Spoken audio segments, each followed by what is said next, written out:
I will start this episode with the 3 questions most religions answer for their believers. Where do we come from? Why are we here? Is this life all we have? Most religions, despite their differences, attempt to provide answers to these questions. Let's look at these questions in order. Where do we come from? Almost all religions have a creation story. Most of these creation stories have a common theme, a supreme power that creates everything. Most of these stories include the epic struggle of good versus evil and order versus chaos. There is a commonality among most religions in this regard. Why are we here? This question could also be restated, what is the purpose of life? There are many minor differences in the answers to this question from different religions. However, one theme is constant. We are all here to be agents of good. Some religions teach of man's participation in the struggle between good and evil, while others teach of the struggle between good and evil for dominion over man. Despite the differences, almost all religions teach that it is man's purpose to be good. Is this life all we have? This question could also be restated, what happens when we die? Again, we find some differences in the minutiae, but the common answer among most religions is that what happens when we die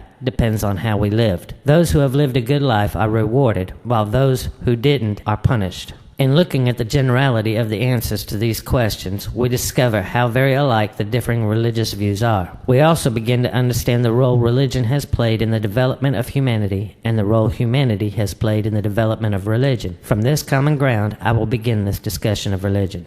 Most religions teach of the creation of man and the superiority of man over all other creations. Some look at this superiority as man's role as sovereign, while others view it as man's role as caretaker. The first being those religions that promote man's right, and the second being those that promote man's responsibility. This is important to note only as a minor distinction, as both view waste and abuse as evil, but it becomes of key importance when looking at certain religious justifications that have been used in the past. Some of these include the hunting of some species of animal to extinction or near extinction, the uncontrolled clearing of forests and jungles, even arguments over slavery and discrimination. I will concede that other non-religious arguments or justifications have been used for these practices, but religion has also been used as a basis for defending these practices. On the other side of the argument, religion has also been used. It seems that the same religion can be used to validate or oppose a stance depending on an individual's interpretation. When looking at the second question, we must take into account the religion's position on the role of man as sovereign or caretaker and its position on whether man is a participant or a prize in the struggle between good and evil. We have stated that almost all religions believe man is here to do good works. The difference is in how this purpose manifests itself. I choose to explain this as the victim or hero difference. One view sees mankind as a victim, born into sin or evil, and only able to overcome this state with the help of a higher power. In the hero view, man is partnered with the divine in the struggle against evil, and it's man's role to help defeat the forces of evil. One view looks at man as powerless against evil on his own, and the other looks at man as a power to either help or hinder the forces of good. This difference of opinion, proactive or reactive, is evident in different religions' answers to the third question. The afterlife, or next life, as described by most religions, is dependent on how a person lived in this life. Religions that take the victim viewpoint believe that if man has asked for forgiveness for his sins or has acknowledged the existence of a divine higher power, he will be rewarded in the next life. Religions that favor the hero viewpoint require that a man perform good acts, think good thoughts, and speak good words. The balance of his life will be weighed at the end, and if his goodness outweighs any evil he may have done, then he will be rewarded. Both views promise punishment in the next life for men who fail to fulfill the requirements for reward. There are some religions that aren't quite as stark in their views. Some religions teach that there is a middle ground between reward and punishment, sometimes called purgatory. This is a place for souls that are not worthy of reward but are not deserving punishment. These souls must wait for the end of the great struggle between good and evil, at which time they will be allowed to rejoin those who have been rewarded. The core principle of both views is to try and be deserving of reward in the next life, or eternal punishment will await you. To oversimplify religion as a whole, one could state that the relationship between religion and mankind is similar to a parent and a child. Religion, the parent, teaches us, the the child, who we are, where we came from, how we should behave, and how we will be rewarded or punished. The roles of parent and child could easily be reversed in many ways. You could say that man gave birth to religion, shaped its development, and has determined what it has become. This statement in itself shouldn't challenge the validity of any religion. I only offer it as a way to explain differing denominations and sects within the same religion, and to state that all religions had a single man as the original teacher or prophet who spread the religion to others. I do not say this to imply that man created God or the divine. Let's briefly look at ways mankind's development has been influenced by religion, both good and bad. To start with, religion gave man a sense of community and brotherhood. It provided us with morals and a sense of right and wrong. It has given us a record of our past and a sense of where we came from. Religion has provided hope and promise to mankind. Religion has instilled in mankind a desire to be something more than simply an animal of flesh and blood. It has given us a sense of spirituality. All of these things we have gained through religion are powerful and necessary in our development. However, religion has often been used to divide mankind, to change society's view on what is right and wrong, to distort the past, and to condemn and berate people. Religion has been used to stem mankind's curiosity and to curtail scientific advancement. It seems religions can be beneficial or detrimental to mankind depending on how men apply them. It is apparent that religions share many similar beliefs and traditions. The origins of some of these are easily traceable from one religion to another. A couple of examples of this are the rosary and baptismal submersion. Some are due to shared history, where one religion stems from another. Christianity stems from Judaism. Some are due to acceptance and adoption by other religions. Muslims are taught some Jewish, Christian, and Zoroastrian stories and traditions. Christians incorporated many pagan traditions and celebrations into Christianity. Often this acceptance or inclusion was an attempt to appease followers of the other religion and to make the first religion more accepted. One need only study history to understand the necessity of this practice. Religions have often suffered persecution when they fell out of favor with the majority of the populace, or with the conquest or rise to power of a ruler with a differing religion. This is most easily demonstrated with the persecution of Jews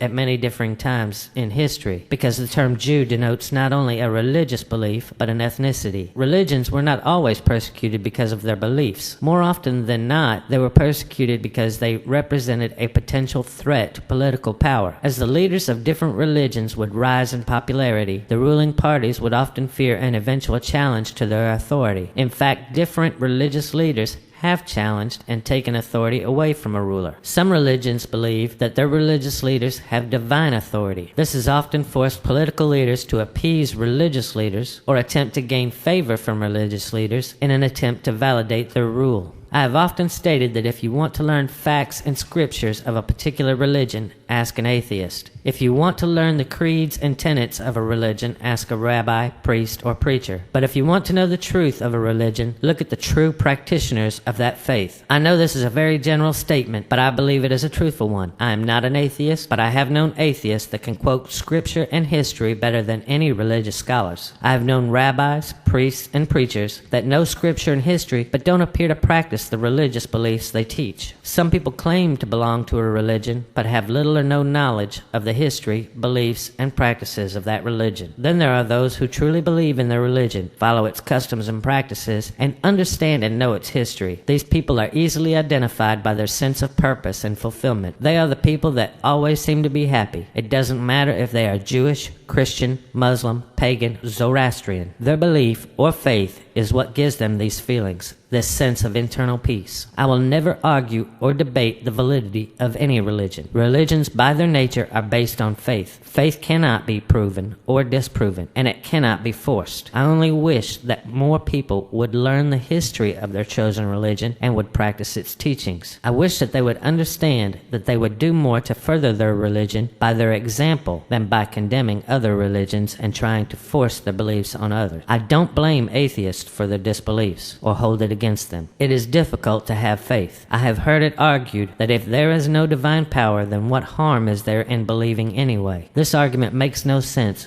because faith is not something you can have despite doubt. Faith, and thus religion, is an individual experience. This is the common ground in the debate on religion.